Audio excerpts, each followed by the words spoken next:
Welcome to Tent Makers. This is part 2 of our One Another Entrepreneurship series. And today we're going to be talking about building a support group, a support system. So, a couple of scriptures to start us off with. Ecclesiastes 4 verses 9 through 10 says, "Two are better than one because they have a good return for their labor. If either of them falls down, one can help the other up. But pity anyone who falls and has no one to help them up." Proverbs 27:17, "As iron sharpens iron, so one person sharpens another." And then Proverbs 18:24 says, "A man of many companions may come to ruin, but there is a friend who sticks closer than a brother." Okay, these scriptures are incredible. They're tried, they're true.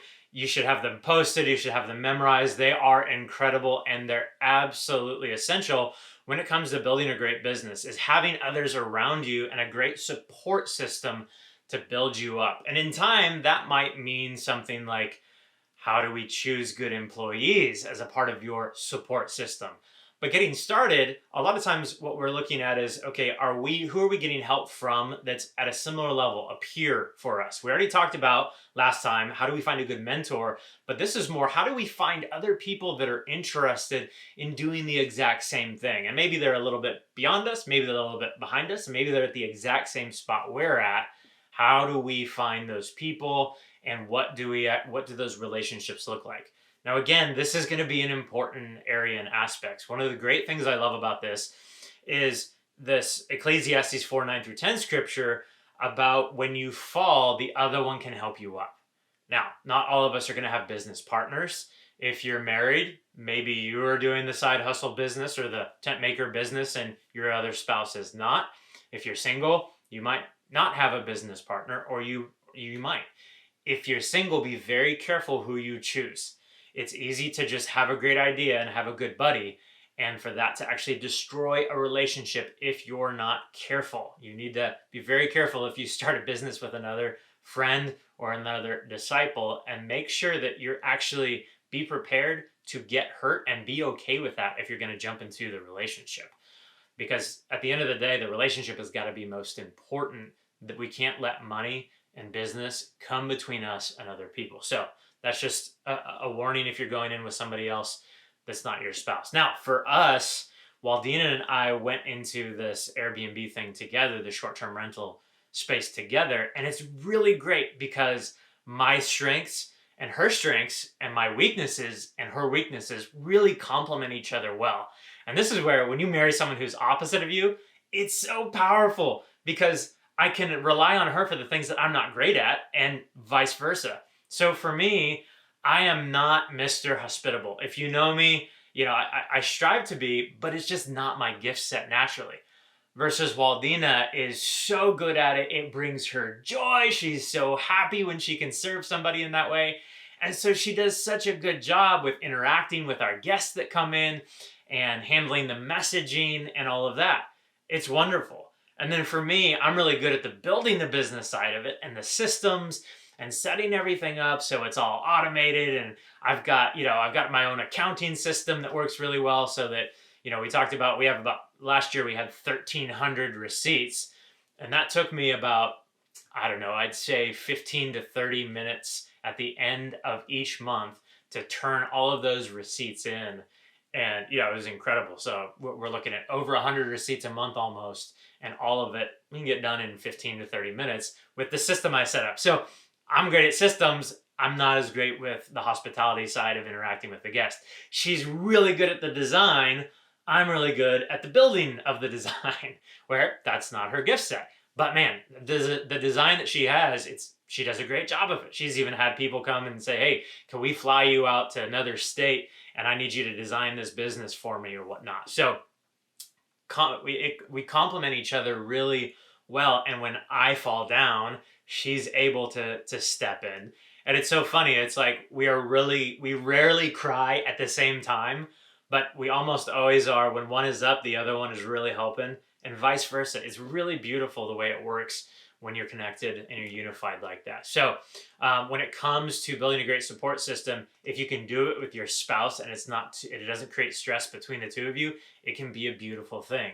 Now, it can also create stress between the two of you if you're not unified and you're not doing things in a godly manner. So be careful and cautious of that. But it can be a beautiful and powerful thing if you do.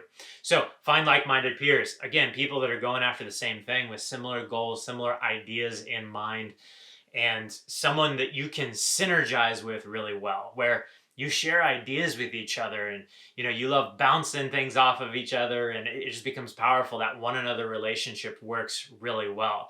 And I would say choose a couple of people, but you don't need 100 people. And that's where this scripture in Proverbs 18:24, a man of many companions may come to ruin, but there is a friend who sticks closer than a brother.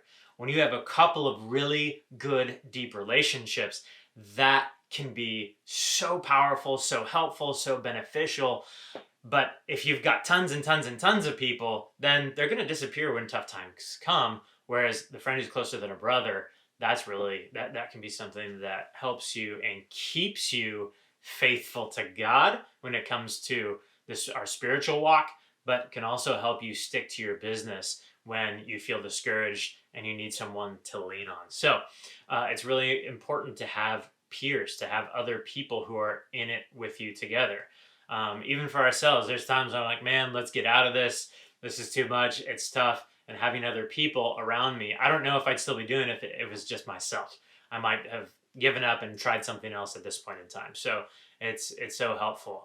Someone that you pray with together. Have a prayer partner where you're praying for each other's businesses and ministries at the same time.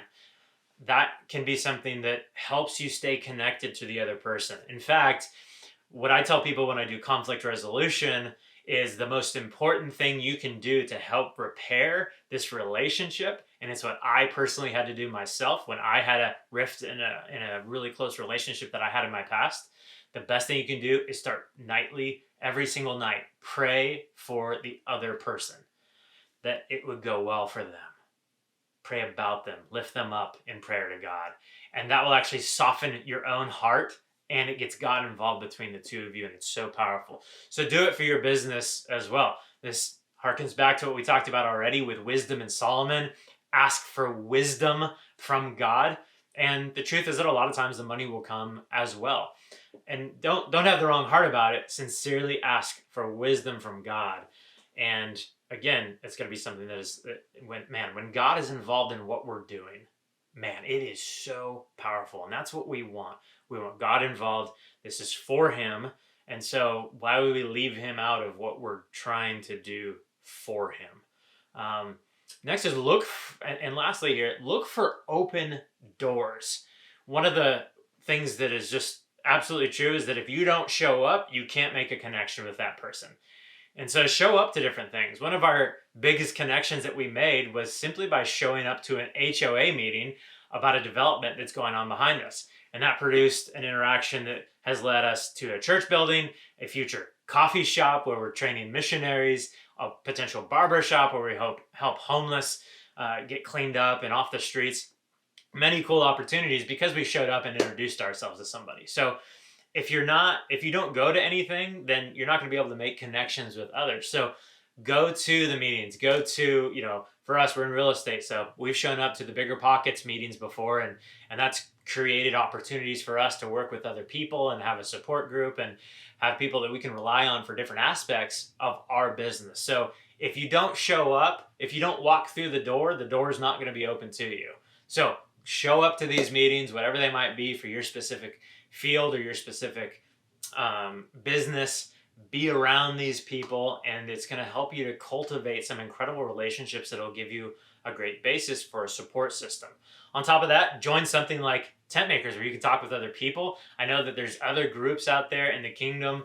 Sean Summer Camp does some incredible masterminds that really helped me out a lot, being around other people that were trying to learn and do the same thing at the same time was really powerful. So I highly suggest being a part of a mastermind group if you can do that. I had a ton of fun with the one that I was involved with and can't wait to do another one as well. So let's build a great support system of other people around us that are doing the same type of business that we're doing. So some questions for follow-up here is, do you have a support system?